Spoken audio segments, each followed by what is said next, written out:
welcome to be my guest, digital. So this we have started very recently, and it's interesting to have interactions with people from various stakeholders in the industry, be it artists, people like you, composer, actor. Also, I read somewhere that you have acted also in past. So In a different lifetime, like very long ago. yeah. So you have just collaborated with, not just collaborated, but you have released the soundtrack for Nishanchi from a movie by Anurag Kashyap. So, and Yeah. I heard the songs; those they are very typical, not typical, but they are very unique, rustic in their approach, and a very fun kind of a soundtrack, lyrics, etc., etc. How was this? How was working on this project? You know, it was completely different. When you go into any project, you have expectations for how you're going to interact with the director, how the project is going to turn out. And I must confess that working with Anurag Kashyap is the exact opposite of whatever you might think is going to be. So he's an incredible collaborator, but his method of working is very different. He's not a control freak. He gives a lot of freedom to creative people. So my journey began with reading the script, as it always does with any feature film. So I read the script, and then I kind of, we spoke at length about the kind of music that he wanted. But Anurag's way of working is he doesn't describe like this kind of a song or I want this kind of a voice. Or he didn't give me any directions. So much so that he didn't even tell me where he wants the songs or what kind of songs. It was left completely to me. Look at the script and imagine where the songs could be in the film. Now this is incredibly unexpected and almost surreal because normally you're given a very clear brief. I want a song here. You want this kind of a song. These are the emotions. Yeah, Here I was sort of scoring the film almost with the songs. So which was very very liberating. yeah. So because the script was set in Uttar Pradesh, I kind of had a hunch that I would need to travel there to record because otherwise क्या होता है कि you record the usual Bombay singers, the Bollywood singers who are there. Nothing against them, but there's a lot of talent in Bombay. But I felt that there was a certain authenticity which was required for a film like this. So I actually went to Banaras to record the first batch of songs that we recorded were all done there. We spent some time there and recorded with local musicians. A great writer, Pyarelal Yadav, who wrote the songs as well. So we recorded all the songs live there. And then I came back and then I added stuff on top of produced the songs and we worked on it some more. But all the songs that you heard in the film, most of them are actually first drafts. Oh, So is it? so I presented the song. Normally you work on the film song over many months. You keep refining it, director will give you points. But the thing with Anurag is he's very, very he gives a lot of freedom. And as somebody who comes from scoring commercials and feature films, you're not used to so much freedom. It's actually most directors have a lot of opinions on music, but even though he has an opinion, he keeps it. It was quite a unique and fantastic experience working with him. So, and then the other songs I worked on a few months later, those were done in Bombay, Kanpuriya Kantap and Saram Lage. Kanpuriya Kantap is unique, right? I mean, it's a very unique slang of the region, and it's something only somebody who knows Kanpur or who is from there will understand what exactly Yeah. Kantap means. Were you aware what is Kantap when you started No, I writing? wasn't. I wasn't, but that title belongs to Anurag Kashyap. That's his genius. Okay. He came up with the title. He said, "मुझे इस पे," that is one of the songs that he said actually. कि इस पे एक गाना बनाते हैं. So he Huh. said, "Let's make a song on this. This is the title, and I'll get Varun to write it." So Varun Grover, the comedian and writer, he wrote the song first, and then I composed the song on the lyric. So Fair and enough. then while I was composing, I kind of was singing the melody, and my kids were actually there in the studio that day. They had come for something. I can't remember what. So I just looked at them and said, "Come here." I called them and I said, "Why don't you just sing this?" Which I have, this little thing. And obviously, they heard the song and they are, preteen girls. So they were like, "This is cringe. We can't sing this. What is this? What will our friends think?" all those kind of things. So I said, don't worry about that. Your voice is not going to be on the final recording. This is going to go just for the director to hear. Just do it for me. So I got them to sing it.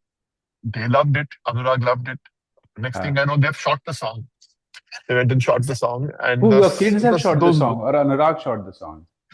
Anurag went and took the song. He shot it also on the film. Ah, A few okay. months later, Huh. then I got to know that the song is approved and it's been shot, and we have to finish the mix. So I said, "But what about the voices?" He said, "No, voice to acha lag raha hai. Let's keep it." So that's how that whole thing happened. So it was very sort of matter of factly and very easy. The whole process was. Look, if I see from an outsider perspective, right from Mumbai to a Kanpuriya Kantap or Dear Country or quirky songs of Nishanchi, there is something about you create which is way different than what is going on. So where does this uniqueness come from?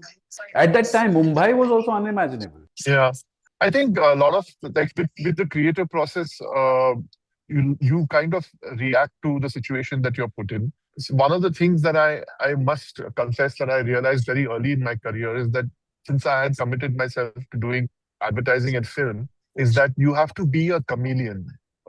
Even though you have your own personal tastes, like when I do my own music, I have certain aesthetics and personal opinions on how I want it. When you are committing to a film, you are really bringing the director's vision forward. Right. So you have to become that project in a way, like an actor will take on a character. Correct. So you have to be a chameleon. So that's kind of what I have modeled my career on. You do a project and then you link into that role of how will a folk composer compose a song like that. For Mumbai, of course, it was a lot of it was Javed Jafri and his energy that he brought to the room. So I think it's a combination of happy accidents. Also, I have to be honest and say that not all these things are planned so carefully. You can be at the right place and right time. You have to be like a linen cloth. I think you have to be open. You have to be open to everything that comes to you. You can't be rigid, and that's one of the things about working in films is that you have to turn you take a project on. I think I look at myself as being somebody who will take the energy of the director and what his vision is, and then obviously you throw things back at them to see what sticks. Right. So I mean I appreciate your compliment.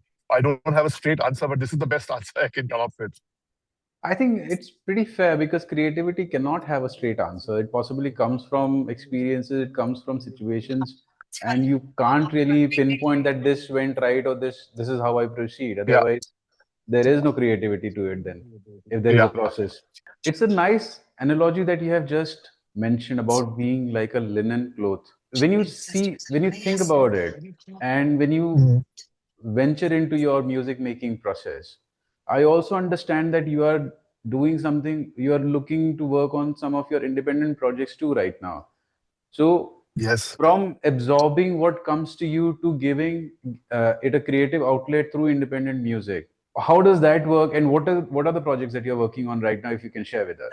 Sure. So right now I've just finished. So last year I did an album project called Voyage, which was a very different project from everything I'd done before. I mean, I had done Voyage 2 was the name of the project which I did. And that was sort of a continuation of the story that I'd done in 2015. I'd done a project called Voyage. Which is basically taking folk music and sort of, looking at it through a jazz and a fusion lens.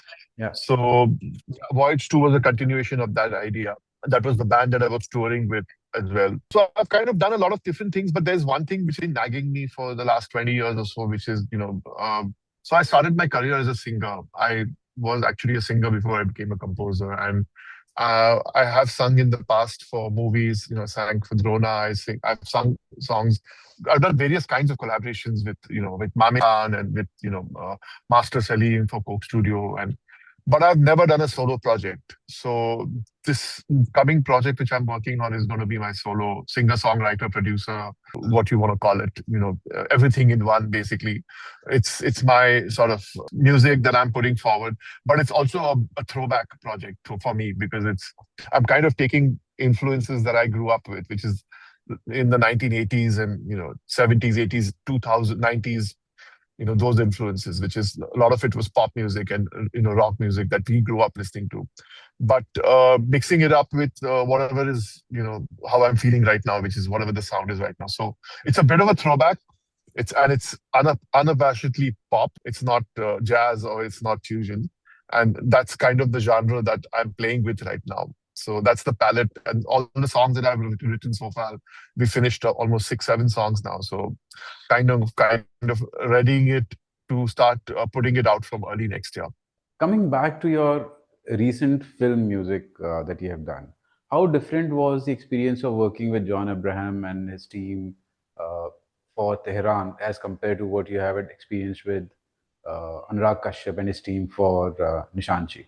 So Tehran actually came to me because of the director Arun Gopalan. He I've known him for I've done lots of fantastic work with him over commercials for lots of commercials and advertising. So the film was actually already finished. I didn't have any interaction with John because he was, I think, away shooting something else. So Arun came to me and they had shot and edited the film. The film was actually about to be released.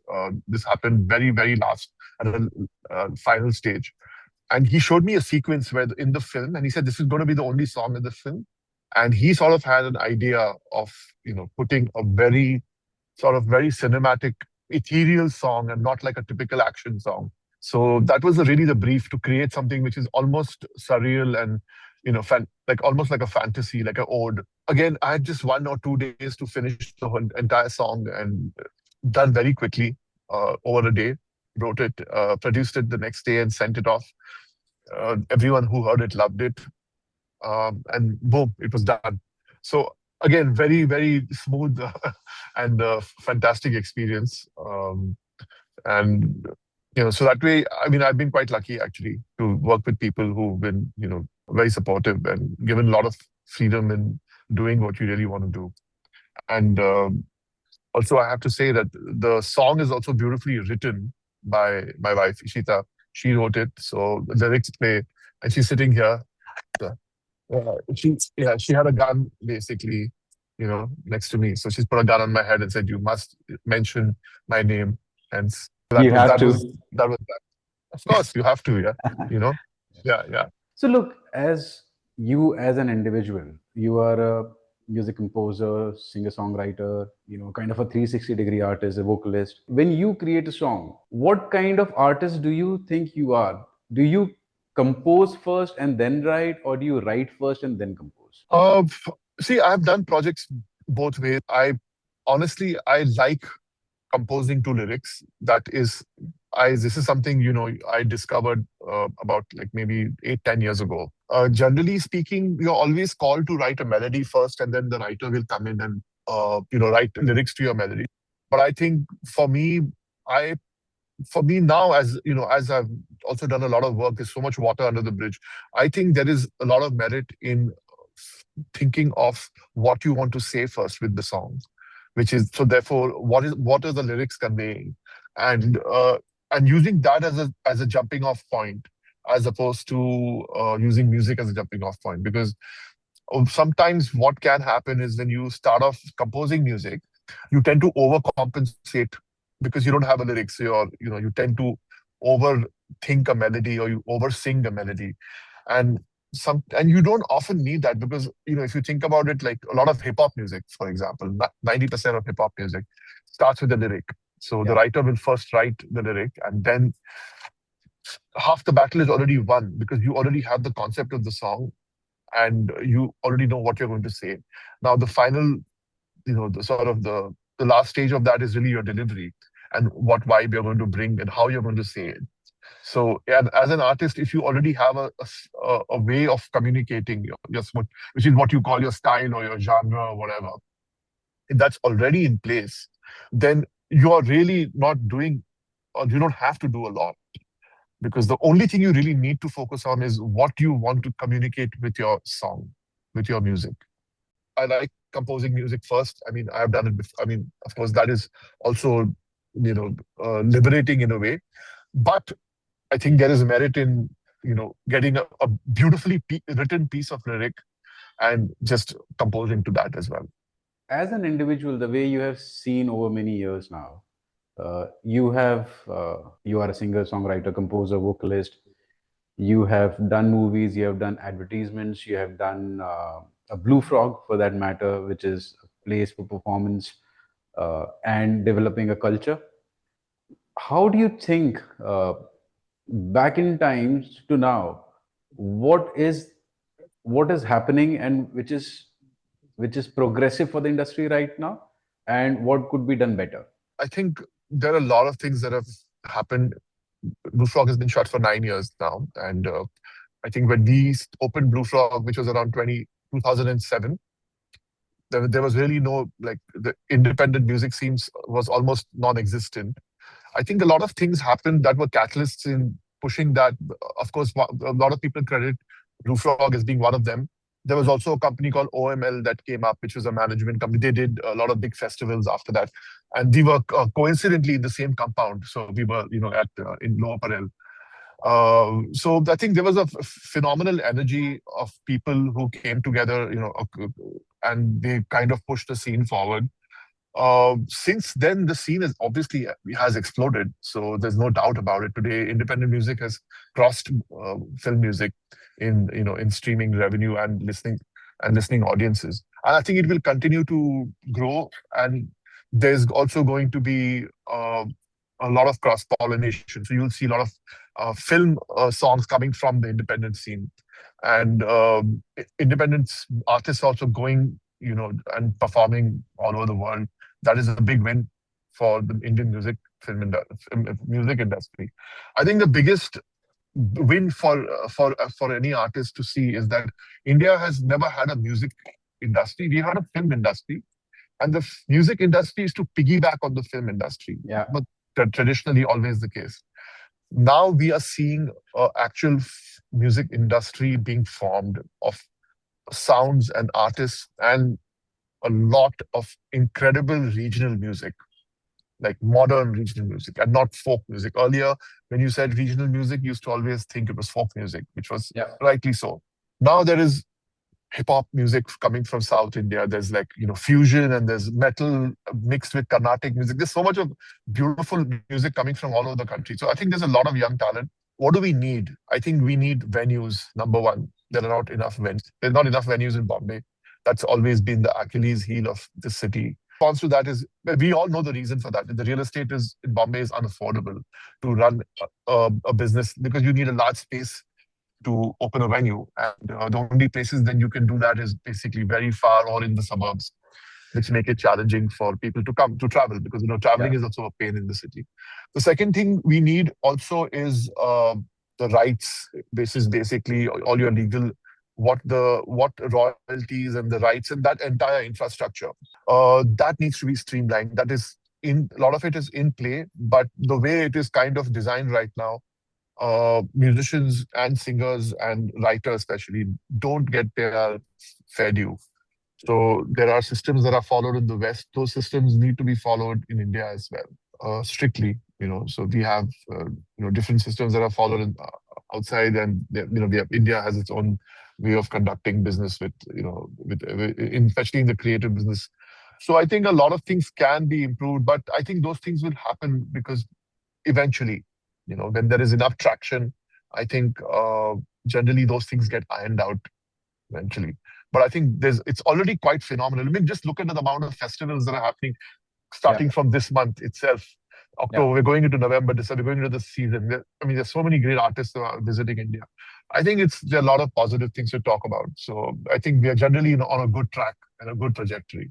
As a composer, how challenged or how comfortable and assisted do you feel with AI? AI, we've been using AI softly. It was not called that, but we use some form of it way before it became a buzzword and all that. There are serious threats. Threats are going to be immediate threats are to singers and voice artists. But I think those threats are going to be for artists who are not completely formed or who are not on a high level. So basically what's going to happen in the short term is that all the boys and the men will get separated, essentially. All the lower level or the mediocre talent will get weeded out, because it's going to be more cost effective and time effective to just create a voice. I mean, text to voice is already so evolved right now. The voiceover industry is on the virtual cusp of collapse at the moment. But like very very niche and very very highly trained voice artists, they're still in business.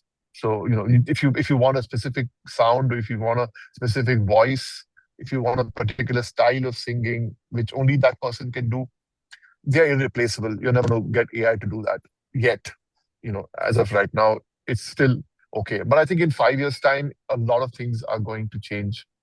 And for composition also, there is a lot of threat that, because especially for classical music, I think for rules-based music, which is like classical music, Western classical I'm talking about, it's going to be very challenging to tell. You won't be able to tell the difference between AI music and like a really well-performed classical piece. For improvised music, like Indian classical and jazz, that's going to be slightly more difficult. So therefore, I think that the live music industry is going to thrive, because people are going to be fed up of listening to robotic music, Yeah. and there'll always be a place and a space to watch humans perform live on stage. That's not going anywhere anytime soon. I think so. That's for some time we're safe. I would say for some time. Recently, I've started seeing the trend of AI artists on Spotify. I'm sure you must Yeah, have also seen those. yeah. Uh, I've heard and seen and heard some of that. Yeah, thing. If AI artists start coming on Spotify, and let's say in 10 years' time, hypothetical future, those artists start dominating the playlist, how will a live performance happen when the top artists are AI? yeah. I think that's a fair question. There are lots of. I mean, see, a lot of these things are right now gimmicks. And honestly, I haven't heard a single AI song that's blown me away. It's like, when you hear an artist and you go, wow, who's that? That hasn't happened. Who's that hasn't happened? Yeah, Yeah, it's again, it's rules-based music. So, it sounds like a EDM song, or it sounds like something else that you heard before. So it's fairly generic at this point. I think these things are gimmicks, and I think even what if I was to take this gimmick one step forward and say, let's monetize this AI track that's become number one, then you will probably do a holographic show yeah, of that AI artist. Is that interesting to a certain audience? Yeah, maybe to like 14, 15-year-olds. I don't know. I mean, you can't predict what 14, 15-year-olds like. They like all kinds of stuff. So, yeah. I mean, for younger audiences, they might like it. I mean, then sure, there'll be an audience for that. But that does not mean, and so that's a new sort of so you can just kind of slot that into a new artist or a new fan base, put that there. But I don't think like phenomenal like Carlos Santana is not going out of business. Let me put it that way. He's always going to be performing, and Billie Eilish or whoever is your favorite artist, they're going to still be around. So I think you'll just be competing for space now. So that's the reality. There's no way around that, unfortunately. We talked about rights a while back. Uh, Composer rights, author rights are there in place, and there is a body that regulates it, or at least observes it and monitors it and monetizes it from the all the avenues as much as possible. But there is a component when a song is being made. There is, for example, a flautist for hire who will on the spot create a tune which is not possibly told by somebody, but it is his tune. Yeah, He has played it, or she yeah, has played it. He has played it, or she has played it, but nobody knows that this tune belongs to him or her, and she or he has the yeah, right to that tune. It applies to yeah, a drummer, it applies to possibly a guitarist also, whenever they are yeah, improvising. And second thing comes producers, the music producers who are giving yeah, their own creative inputs to the composition. When do you yeah. think we'll be in a position where we mature to the level where these rights are also protected in India? And how do we formulate this? So this can't be formulated. And I'll explain to you why. Because mostly, see, when you're talking about, if you're talking, let's talk about film music, the way film music is made. Yeah. Film music is generally made by when a producer, by a producer or a director deciding that they want to work with a music director. Certain music directors have certain equity in the market based on the amount of hits that they have done over the last few years. So they command, you know, they are what you call your first call music composers. Right. Now, when you walk into a session with that first call music composer, let's say I'm a flautist walking in, I'm going there to, I'm getting paid a good amount, a fairly healthy amount of money to walk in, and the expectation from me is to come up with hooks and come up with ideas to enhance the song, which is whatever the song is. Sometimes in that process, you might come up with a hook that can become the main hook of the song. It's possible, and but that's the job. That's why you are there.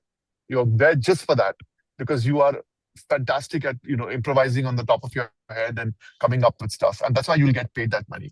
Now, if you want to negotiate, and the key word here is negotiate, publishing rights as an author, that has to be done beforehand. Because when you're in the session and you've already created something, whether that thing creation was there, whether the producers are there or not, or whether the composer there, it becomes very difficult to start negotiating at that point. Because how are you going to do it? What's the flow? Are you going to stop your work and say, "Oh, this is mine now"?